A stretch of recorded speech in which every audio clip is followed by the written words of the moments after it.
Bonjour les amis, j'espère que vous allez bien.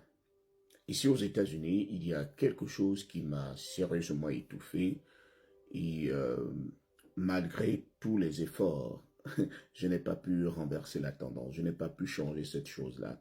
C'est le loyer. Le loyer ici, c'est les yeux de la tête.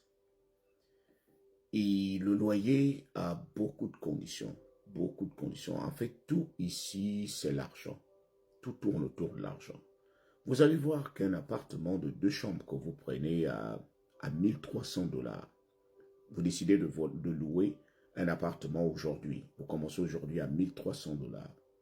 L'année prochaine, à la même date, lorsqu'on va vous envoyer les papiers pour vous demander si vous allez renouveler, on vous met déjà le nouveau prix. C'est-à-dire, le loyer, au lieu de baisser, le loyer va augmenter. Et parfois, ça augmente de 100 $.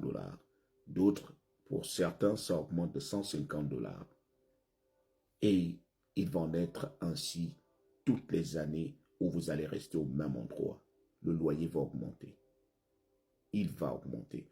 Peu importe la façon dont vous gardez l'appartement, que ce soit un appartement propre ou pas, le loyer va augmenter.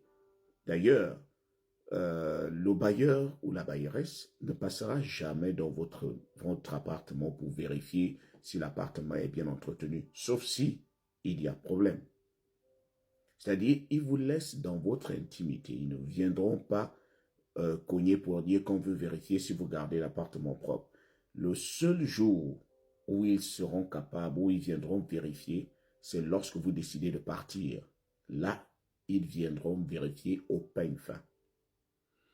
Et lorsqu'ils vont remarquer qu'il y a des choses qui ont été cassées, il y a des choses qui ont été mal entretenues, il y a des tapis qui sont sales, ils vont retirer ça sur votre deposit. Le deposit, c'est, on appelle ça comment chez nous? La caution. Le deposit, c'est la caution que vous déposez. Donc, on retire tout cela dans votre caution. Je vous assure, c'est les yeux de la tête.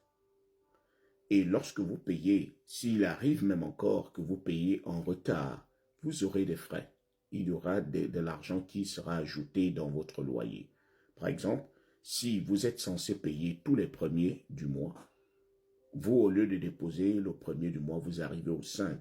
Sachez que entre le premier et le 5, il y a 4 jours. Donc, chaque jour fera 5 $ de plus. Il y en a qui mettent même 10 $. Donc, tout dépend. Donc, vous aurez votre loyer plus les frais. Et si on voit que vous restez encore sur cette position-là sans payer, on envoie la police pour venir vous déguerpir.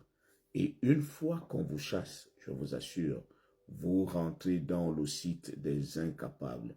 Et peu importe tout ce que vous allez faire après, votre nom sera toujours dans ce site-là. Moi, je me rappelle, j'avais un ami, lorsque je venais à peine d'arriver et que je voulais déjà commencer à louer, j'avais un ami à qui j'avais demandé de l'aide. On était allé dans un complexe pour louer un appartement et il devait être co-signataire. Alors, il a co-signé et lorsque, vous savez, lorsque vous venez demander un appartement, vous laissez d'abord vos informations, vous laissez vos numéros de sécurité sociale et on reste à run votre credit. On reste à vérifier votre passé. Malheureusement, comme lui, il avait déjà connu cet événement dans le passé, 7 ans auparavant, on l'avait chassé dans son appartement parce qu'il avait eu un retard, il n'avait pas payé à temps. Son nom était resté 7 ans après. Malgré tout ce que vous allez faire, le nom, il restera toujours. Et on lui avait dit, on ne peut pas donner l'appartement à votre frère parce que on se rappelle que il y a 7 ans, vous n'avez pas pu payer votre loyer là où vous restiez avant. Donc le nom reste toujours. Donc les amis, ici, ne blaguez pas avec le loyer. Tout, c'est l'argent. Et il y a des gens, ce que j'ai remarqué, c'est que lorsque vous tombez même encore malade, le bailleur s'en fout. Hein? Le bailleur s'en fout. C'est-à-dire, chaque année, lui, il sait qu'il doit augmenter son loyer. Peu importe votre salaire. Que votre salaire augmente ou pas. Lui, c'est pas son problème. Son loyer doit être augmenté de 100 $. Et c'est pas la blague. soit vous restez, soit vous partez.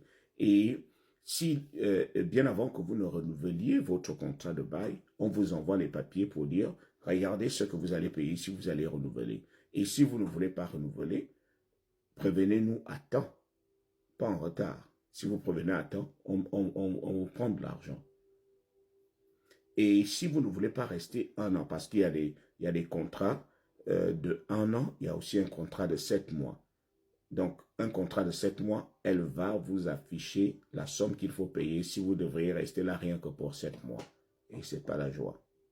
Donc, les amis, c'est vrai, on travaille de l'argent, mais la plupart du temps, cet argent aussi va dans le loyer, surtout si on est dans des grandes villes.